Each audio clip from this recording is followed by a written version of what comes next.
சற்று முன் பிரபல நடிகரை பகைத்து கொள்ள வேண்டாம். மிக முக்கியமான ஒரு தகவல் ஒன்றை இந்த வீடியோவில் நம்ம பார்க்க போகிறோம் நண்பர்களே. குறிப்பாக இப்போ இருக்கக்கூடிய கண்டிஷன் படி நம்முடைய பிரபல நடிகரை பகைத்து கொள்ள வேண்டாம் அப்படின்னு சொல்லிட்டு பிரசாந்த் கிஷோர் சொல்லி இருப்பதற்கான காரணம் என்ன அப்படின்னு பார்த்தீங்கன்னா, நடிகர் விஜய் அவர்களை சாதாரணமாக நினைத்து விட வேண்டாம், நினைத்து கொள்ளாதீர்கள் அப்படின்னு சொல்லிட்டு தனிப்பட்ட முறையில் சொல்லியிருக்கிறாராம் நம்முடைய பிரசாந்த் கிஷோர். திமுகவின் சில நண்பர்களுக்கும் பார்த்தீங்கன்னா அறிவுறுத்தல்களையும் கூறியிருக்கிறதாக தகவல்கள் என்பது வெளியாகி இருக்கிறது.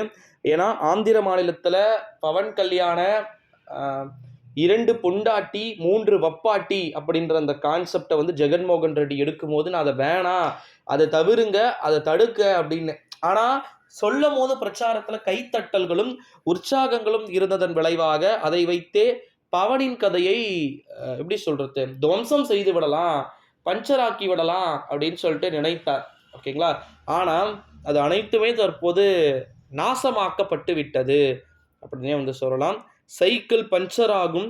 அந்த பஞ்சர் அடிப்பதற்கு நிச்சயமாக சைக்கிளை இழுத்துட்டுலாம் போனாங்க கடந்த சட்டப்பேரவை தேர்தலில். ஆந்திராவில் உச்சகட்ட பழிவாங்கக்கூடிய அரசியல் நடைபெற்று கொண்டு வருகிறது. ஓகேங்களா. மிக மிக பழிவாங்கக்கூடிய அரசியல் நடைபெற்று கொண்டிருக்கிறது ஆந்திர பிரதேச மாநிலத்தில். இந்த ஒரு சூழ்நிலையில தான் தமிழ்நாட்டில் சுமூகமாக இவங்க தான் இதுதான் அப்படின்னு போனாலும் கூட மாறும்.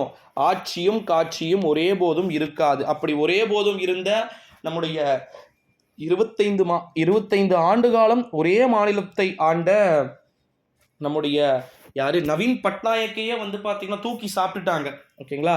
ஸோ நவீன் பட்நாயக்கே தூக்கி வெளியே தூர போட்டுட்டாங்க அங்கே இருக்கக்கூடிய ஒடியா மக்கள். ஓகேங்களா.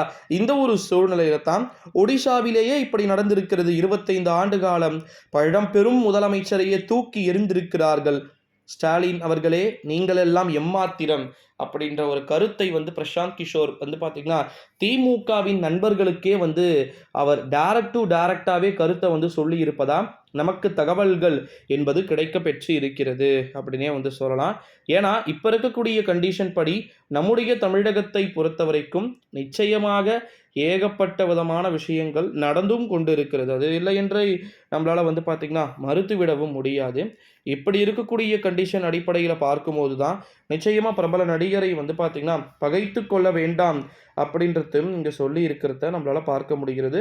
ஸோ வெயிட் பண்ணி பார்க்கலாம். அந்த பகையானது எப்படி முட்டும் மோதல் விரிசலாக பார்த்தீங்கன்னா மாறுவதற்கு வாய்ப்புகளையும் சாத்திய கூறுகளையும் கொடுக்க வாய்ப்பு இருக்கு அப்படின்னு சொல்லிட்டு. ஓகேங்களா.